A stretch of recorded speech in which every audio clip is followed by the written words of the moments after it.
இந்த கிறிஸ்துமஸை இன்னும் அழகாக்க காஞ்சிபுரம் SM சில்க்ஸில் 60% வரை சிறப்பு தள்ளுபடி. அருகில் உள்ள ஷோரூமை இப்பவே விசிட் பண்ணுங்க. உச்சத்தை தொட்ட தங்க விலை, மீட்க முடியாத அடகு நகையை விற்பதற்கு இதுவே சரியான நேரம். இனியும் யோசிக்காதீங்க.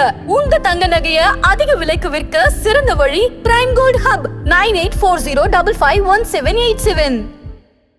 ஆஹா, no compromise. உங்க சைடுலயும் எங்க சைடுலயும். It's a GT promise. GT Holidays, South India's #1 travel brand. 2025 நீங்க பார்த்த வரையில எப்படிப்பட்ட ஒரு ஆண்டா திரைத்துறைக்கு அமைஞ்சிருக்கு நீங்க நினைக்கிறீங்க? 225 படம் கிட்ட ரிலீஸ் ஆச்சு. பட் ஒரு 15 படம் கூட சக்சஸ் இல்லை. எல்லா ப்ரொடியூசரும் காலி. நிறைய தியேட்டர் ஓனர்ஸ் சொல்ற விஷயங்கள் என்னன்னா, விஜய் படம் ஏதாவது ஒண்ணு வந்திருந்ததுன்னா எங்களுக்கு ரொம்ப லாபகரமா அமைஞ்சிருக்கும். தியேட்டருக்காரங்க அவங்க வருத்தத்தை சொந்த வருத்தத்தை சொல்லலாம். அவர் 250 கோடியை விட்டு வர்றாருன்னா அவர்ல வருத்தப்படும். சினிமா உலகத்துல மட்டும் இல்ல, அரசியல் உலகத்திலையும் நான் தான் முதலமைச்சர் சொல்லிட்டு வந்தவங்க யாருமே கிடையாது. இவர் ஒண்டிதான் நான் முதல்வர் அடம் பிடிக்கிற ஒரே ஒரு தலைவர் நம்ம விஜய் தான். பராசக்திக்கு 2-3 சீன்கள் முக்கியமான காட்சிகளையே கட் பண்ணிருக்காங்க சென்சார் போர்டு அப்படின்றாங்க சார். திட்டமிட்டு பண்ணக்கூடிய செயலா பராசக்தி? நிச்சயமா பண்ணும். அவங்க ரிவைஸ் கமிட்டி போறாங்க. ரிவைஸ் கமிட்டிலே அவங்க ஆள் தான் இருக்காங்க.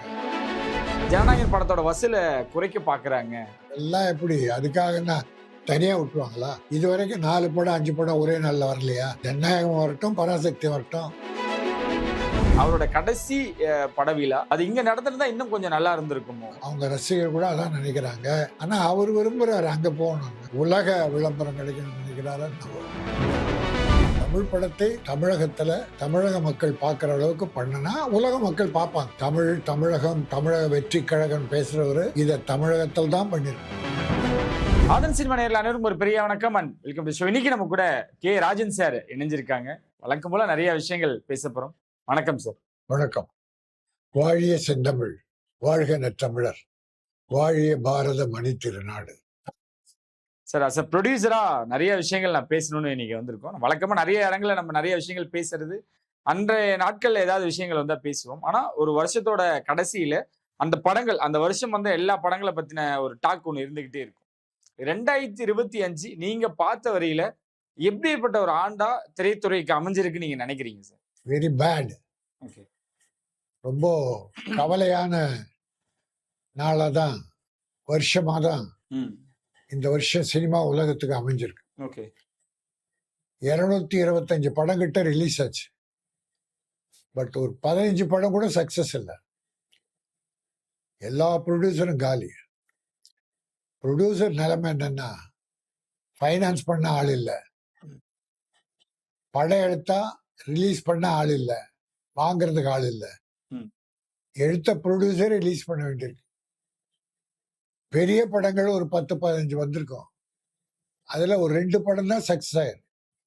நம்ம கூலி ஒரு 400 கோடி கலெக்ட் பண்றதா சொல்றாங்க. 4 நாள்லயே 400 கோடி கிட்டத்தட்ட ஒரு பெரிய அமௌண்ட் கலெக்ட் பண்ணதாவும் சொல்றாங்க. அது பெரிய கூலி தான் சக்சஸ். அஜித் படம் ஒரு 250 கோடி டோட்டலா. மற்ற எல்லா சின்ன படங்கள்ல ஒரு 10-12 படம் ஒரு 50 கோடி 30 கோடி 20 கோடி. அவன் 5 கோடியில் எடுத்த படம் ஒரு 30 கோடினா பெரிய சக்சஸ், பெரிய விஷயம். அதனால அந்த 12 இல்ல 15 படம் தான் சின்ன படங்கள் சக்சஸ். மீதி ஒரு 200 படம் ஒண்ணுமே இல்லை. ப்ரொடியூசர்லாம் காலி. தியேட்டர்லாம் ரொம்ப கவலைப்படுறாங்க. தியேட்டர்காரங்க ரொம்ப வருத்தப்படுறாங்க. படங்கள் இல்லை, அவங்க மெயின்டைன் பண்ணவே இப்ப பெரிய கஷ்டம்.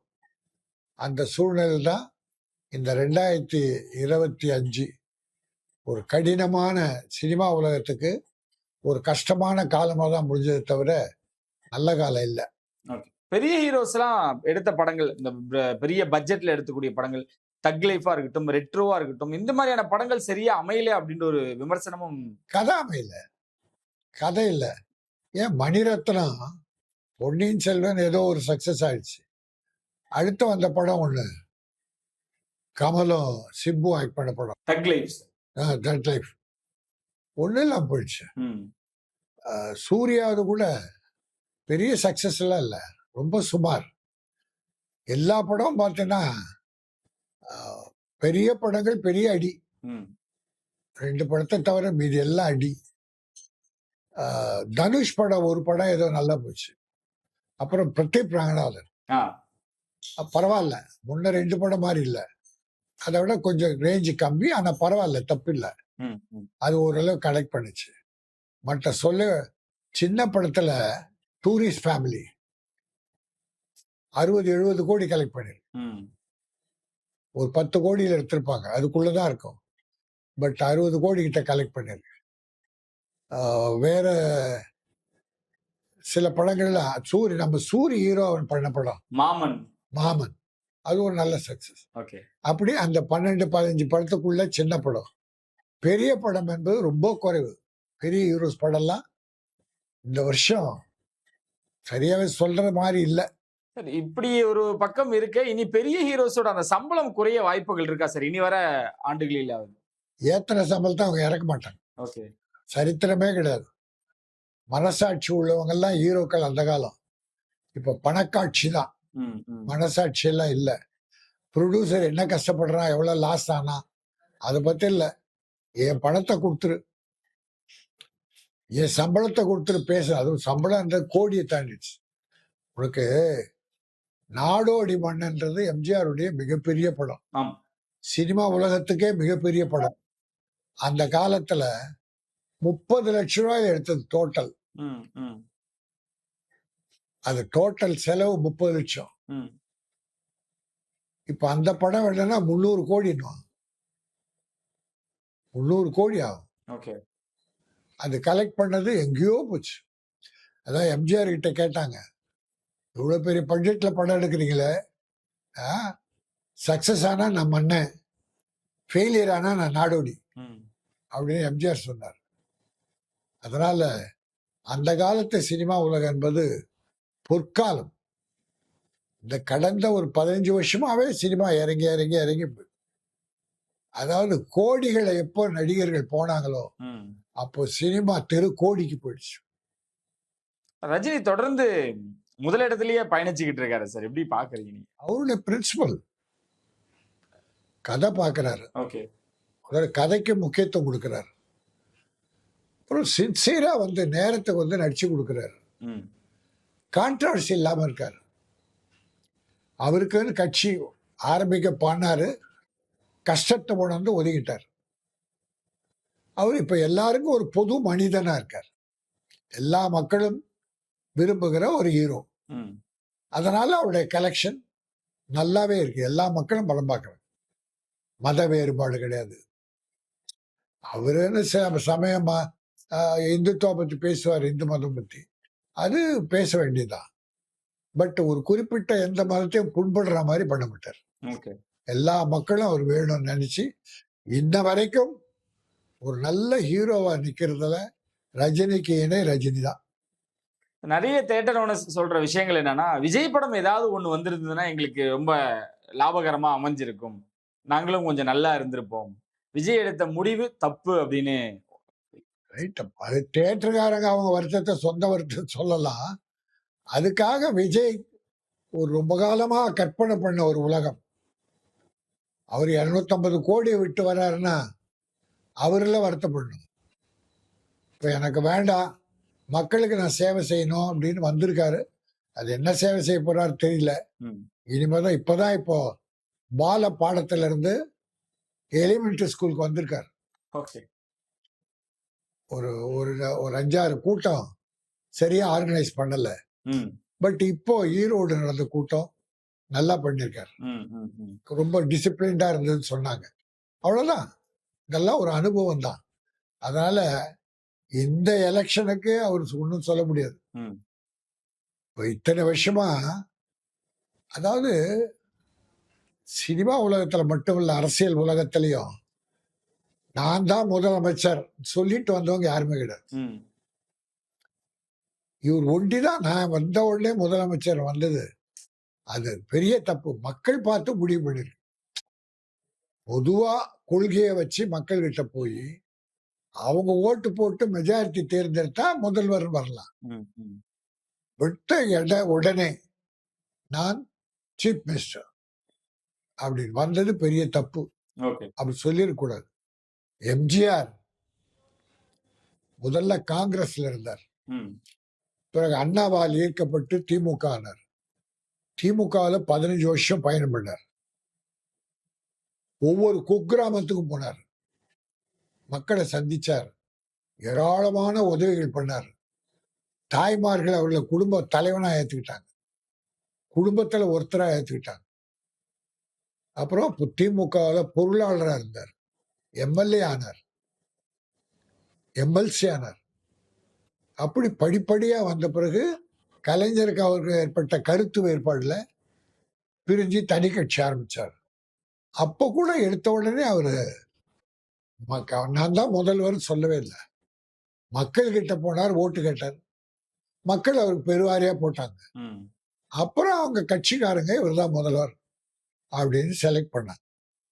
இங்க நான் முதல்வர்னா அடம் பிடிக்கிற ஒரே ஒரு தலைவர் நம்ம விஜய் தான். 2026 ஆரம்ப ஆண்டே வந்து சிறப்பா அமையணும்னு நிறைய பேர் விரும்பிட்டு இருந்தாங்க சார். குறிப்பா சினிமா துறைக்கு 9ஆம் தேதி ஜனநாயகன் வருது அப்படின்னு அதிகாரப்பூர்வமா அறிவிச்சிருந்தாங்க. 14ஆம் தேதி பராசக்தி தெரியும், இந்தி எதிர்ப்பை மையமா வச்சு உருவாகிட்டு இருக்கக்கூடிய ஒரு படம். இது முன்கூட்டியே வருது. அதாவது 14ஆம் தேதியிலிருந்து 10ஆம் தேதி படத்தை வந்து இப்போ அனௌன்ஸ்மெண்ட் பண்ணியிருக்காங்க.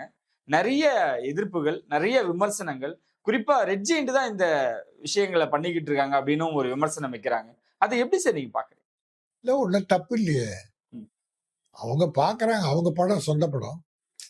எப்போ ரிலீஸ் பண்ணோன்னா இப்போ 10னா வந்தால் அவங்களுக்கு கரெக்ட் தேதி அது. இப்போ 5 நாள் லீவ் வருது, அதில் அந்த படம் ஒரு கலெக்ட் பண்ணும். அது இவங்க மற்றவங்க விஜய்க்கு போட்டி அப்படின்னா அதில் இந்தி நிச்சயமாக இருக்கும், அவங்க கொள்கை அது. அதனால இந்தி எதிர்ப்பு என்பது அதில் இருக்கும். இன்னைக்கு அவங்க இந்திய மத்திய அரசு தீவிரமாக புகுத்துறாங்க, தமிழ்நாட்டில் வலியுறுத்துறாங்க. இங்கே இருமொழி கொள்கை, அவங்க மும்மொழி கொள்கைன்னு கொண்டு வந்து முக்கியத்துவத்தை இந்தி கொடுக்க போறாங்க. அப்போ திமுக என்பது இந்தி எதிர்ப்பிலேயே வளர்ந்த கட்சி. இப்போ இந்த கதையில அவங்க அந்த கொள்கையை பரப்புறாங்க. அது பிடிக்கலன்னு மத்திய அரசு வம்பு பண்ணா அதை ஏத்துக்க முடியாது. மொழி கொள்கை என்பது அது எங்க கொள்கை, நாங்க சொல்றோம், எங்க தமிழ்நாட்டுக்குள்ள சொல்றோம். அதை எப்படி அவங்க எதிர்க்கலாம்? அது தவறான. இப்போ இந்த படத்துக்கு பராசக்திக்கு 2-3 சீன்கள் முக்கியமான காட்சிகளையே கட் பண்ணிருக்காங்க சென்சார் போர்டு அப்படின்றாங்க சார். சோ இது திட்டமிட்டு பண்ணக்கூடிய செயலா பராசக்தி? நிச்சயமா பண்ணுவோம். ஓகே, திட்டமிட்டு பண்ணுவாங்க. அவங்க ரிவைஸ் கமிட்டி போறாங்க, ரிவைஸ் கமிட்டிலே அவங்க ஆள் தான் இருக்காங்க. ஓகே, பாஜக ஆளுங்க தான் இருக்காங்க. அதனால அது பெரிய சட்டப்போர் தான், அது கோர்ட்டு தான் போய் டிசைட் பண்ணும். ஓகே, அதனால அந்த படத்தோட உண்மைத்தன்மையை எப்படி மக்கள் உணருவாங்க, பாப்பாங்கன்ற ஒரு வருத்தமும் இப்ப பராசக்தி டீமுக்கு வந்திருக்கும். ஆமா, ஒரு சிரமத்தை தான் கொடுக்கறாங்க. ஆனா வெற்றி பெறுவாங்க. சரி, இப்ப நீங்க சொல்றதை பார்த்தா பராசக்திக்கு ஒரு அழுத்தத்தை கொடுக்கறாங்க. ஆனா வெளியே என்ன ஒரு டாக் போயிட்டு இருக்குன்னா, ஜனநாயகன் படத்தை வந்து விஜயோட கடைசி படம்னு அவரே அறிவிச்சிட்டாரு. அந்த படத்துக்கு பராசக்தியை வச்சு ஒரு அழுத்தம் கொடுக்கறாங்க. இப்ப ஜனநாயகன் படத்தோட வசூல குறைக்க பாக்குறாங்க. அதெல்லாம் எப்படி? அதுக்காக தனியா விட்டுருவாங்களா? இது வரைக்கும் 4 படம் 5 படம் ஒரே நாள்ல வரலையா? அதனால வரட்டும், ஜனநாயகம் வரட்டும், பராசக்தி வரட்டும். எது நல்ல படமோ மக்கள் பார்த்துட்டு போறாங்க. விஜய்க்குன்னு ஒரு ரசிகர் கூட்டம் இருக்கு. இப்போ என்னன்னா அவர் கட்சி ஆரம்பிச்ச பிறகு மற்ற கட்சிக்காரங்க அந்த படம் பார்ப்பாங்களான்னு சந்தேகம். ஓகே, வசூல் குறையதான் செய்யும். நீங்க முன்ன வசூல்லாம் பார்க்க முடியாது. ஒரு கட்சின்னு போயிட்டுனா மற்ற கட்சிக்காரன் உள்ள போக மாட்டான். ஓகே, அத எம்ஜிஆர் மாதிரி இவ்வளவு நல்லது பண்ணி ஒன்னும் மக்களுடைய செல்வாக்கு பெறல. அதனால அவங்க படத்தை அவங்க வெளியிடுறாங்க. உங்க படத்தை நீங்கள் நல்லா இருந்தா மக்கள் பார்த்துட்டு போறாங்க, கலெக்ஷன் கூட போகுது. நல்லா இல்லைன்னா போகுது. அது எந்த படம், இந்த படமோ அந்த படமோ எந்த படமா இருந்தாலும் நல்ல படம் நிற்கும். ஆனா இதுல எனக்கு என்ன தோணுதுன்னா, விஜய் அரசியல் விட்டு போயிடுறாரு, அரசியலுக்கு போறாரு, சினிமா விட்டுட்டாரு. அப்ப அந்த இடத்தை வெற்றிடத்தை பூர்த்தி செய்வது யார் அப்படின்னு ஒரு கொஸ்டின் இருந்துகிட்டே இருந்தது. ஆனா இப்போ அது விஜய் நம்ம சிவகார்த்திகேயன் தான் அந்த இடத்துக்கு வருவாரோன்றத இந்த இடம் முடிவு பண்ணும். ஓ, இந்த படத்தோட போட்டி தான் முடிவு பண்ண இது போகுது. மறைமுகமான போட்டி. ஓகே. சிவகார்த்திகேயன் அடுத்த கட்டமா இருக்காரு. அவர் நல்ல மாதிரியா நடந்துட்டு மக்களோட இணைஞ்சு இருந்தாருன்னா தான் ஒரு பெரிய ஹீரோ என்ற கர்வம் தலையில் வராம, ஆனா நல்ல நல்ல தம்பி, ம். பொதுவா தலகணம் இல்லாத ஒரு தம்பி. அதனால அவர் வளர்றதுக்கு ஒரு பெரிய வாய்ப்பு. சார், ஆனா சமூக வலைத்தளங்களை எழுதுறவங்க எல்லாரும் சிவகார்த்திகேயன் அவர்களை தாக்கி எழுதுறாங்களே சார். சிவகார்த்திகேயனுக்கு இது தேவையா? சிவகார்த்திகேயன் தான் ஆசைப்படுறாரு ஜனநாயகனோட விடுறதுக்கு அப்படின்ற, ஏன்னா கொடுத்த துப்பாக்கியை திருப்பி அவர் பக்கமே திருப்புறாரு. கோட் படத்துல விஜய் அவர்கள் ஒரு காட்சியில சிவகார்த்திகேயன் கையில துப்பாக்கி கொடுத்திருப்பாரு. அதை திருப்பி விஜய் கிட்டே காட்டுறாரு அப்படின்னு நிறைய விமர்சனங்கள் எழுத ஆரம்பிச்சிருக்காங்க. வரட்டும், அது அப்பதான் சக்சஸ். ஓகே. எப்போ ஒரு படத்துக்கு எதிர் விமர்சனம் வருதோ ம். அந்த படம் சக்சஸ் ஆகும். ம், ம். சிவகார்த்திகேயனுக்கு எதிர் விமர்சனம் வந்தா அது சக்சஸ் ஆகும். ஓகே. அப்புறம் கதையில என்ன வெயிட் இருந்தா தான் வரும். அது என்ன, இந்த எதிர்ப்பெல்லாம் ஒரு பெரிய எதிர்ப்பு இல்ல. கதை வலுவா இருந்தா, படம் சிறப்பா எடுத்திருந்தா மக்கள் பார்ப்பாங்க. ம். அதுவும் அவர் ஒரு கட்சிக்காரர் இல்ல, அவருக்கு எல்லா ஆடியன்ஸ் இருக்காங்க. ம். அதனால இப்ப இதுல தெரியும் யார் விஜய் இடத்துக்கு வரப்போறா. ஓகே. அதனால ஈஸியா சரி, கண்டுபிடிச்சு. விஜய் எந்த ஒரு இடத்துலயும் இதுக்கு எனக்கு போட்டியா படத்தை விடுறாங்கன்னு சொல்லவும் இல்ல. சிவகார்த்திகேயன் விஜய் அவர்களை ஒரு போட்டியாளராகவும் எங்கேயுமே அவர் சொல்லல. ஏன்னா விஜய் அவர்கள் எவ்வளவு பெரிய இடம்ன்றது தெரியும். ஆனா இடையில இருக்கவங்கள தான் வந்து சிவகார்த்திகேயனுக்கு இந்த மாதிரி வேறுபட்ட கருத்துக்களையும் பதிவிடுறாங்களோ. எப்பவுமே அப்படிதான். அதுக்குன்னு ஒரு கூட்டம் இருக்கா சார்? ஒரு பெரிய கூட்டம் இருக்கு. ஓ. பெரிய கூட்டம் இருக்கு. கிளப்பி விடுறதுக்குன்னே ஒரு பெரிய கூட்டம் இருக்கு. ஆ. கலவரத்தை தூண்டுறதே இவங்க வேலை. சரி. அதனால அவங்க பாட்டு சும்மா அவங்க வேலையை பார்த்துட்டு இருக்காங்க. ம். நம்ம சில மீடியாக்கள், ம். சில அரசியல் கட்சிகள் அவங்க இதை பெருசாக்கி ம். ஒரு தீயை வச்சு அது பத்த வைக்கிறது அவங்க வேலை. ஓகே. இது வழக்கமா நடக்கிறது தான்.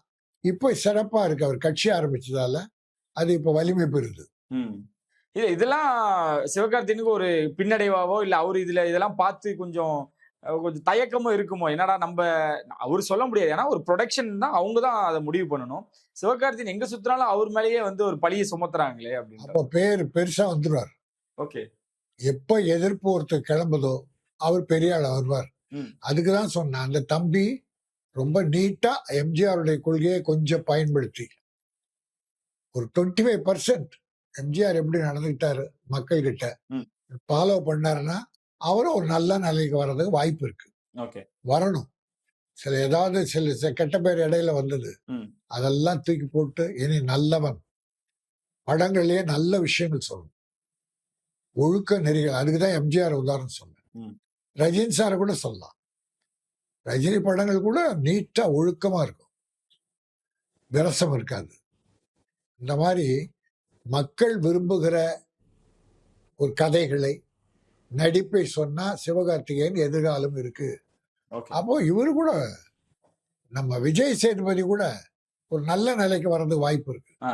இந்த வருஷம் பாட்டினா 2 படம் விஜய் சேதுபதி சக்சஸ். ஓகே. இந்த சில படம் சொன்ன வெற்றி படம், ஆமா, ஆமா. அது விஜய் சேதுபதி 2 படமும் நல்ல கலெக்ஷன், ஓகே. 2மே சக்சஸ் ஆயிரும். ம், ம். அதனால அவரும் நல்ல மனிதன், நிறைய நிதி உதவி பண்றாரு ஏழைகளுக்கெல்லாம் ம், ம். பண்றாரு. விஜய் சேதுபதியும் ஒரு நல்ல இடத்தை, அஜித் இடத்தை பிடிக்கிற அளவுக்கு வாய்ப்பு இருக்கு. Okay sir. இதெல்லாம் இருந்தாலும் ஜனநாயகன் படத்தோட நிகழ்ச்சியை வந்து மலேசியால நடத்த போறாங்க. அது எப்படி சார் பாக்குறீங்க? நீங்க வந்து எந்த ஒரு ஈவெண்ட்னாலும் நம்ம ஊர்ல நடந்தா எப்பவுமே சப்போர்ட் பண்ணக்கூடியவங்க தான் நீங்க. அவரோட கடைசி படவிழா அது இங்க நடந்திருந்தா இன்னும் கொஞ்சம் நல்லா இருந்திருக்குமோ? நல்லா இருக்கும் நாம் நினைக்கிறோம். அவங்க ரசிகர் கூட அதான் நினைக்கிறாங்க. ம். ஆனா அவர் விரும்புறாரு அங்க போகணும்னு. ம். உலக விளம்பரம் கிடைக்கணும்னு நினைக்கிறாரு என்னவோ. ஓகே. இல்ல, அந்த ப்ரொடக்ஷன் அவ்வளவு தூரம் அவரை வந்து ஒரு பெரிய அளவுக்கு அதை மார்க்கெட் பண்ணணும்னு நினைச்சது நல்ல விஷயம் தான்.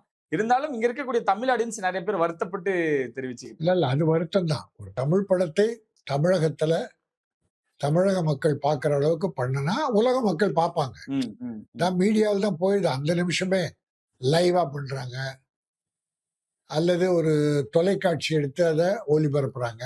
ஆமா. அதனால அது உலக மக்களுக்கு எட்டுறதுக்கு வாய்ப்பு இருக்கு. ம். அவர் தமிழ்நாட்டுல தான் பண்ணியிருக்கணும்.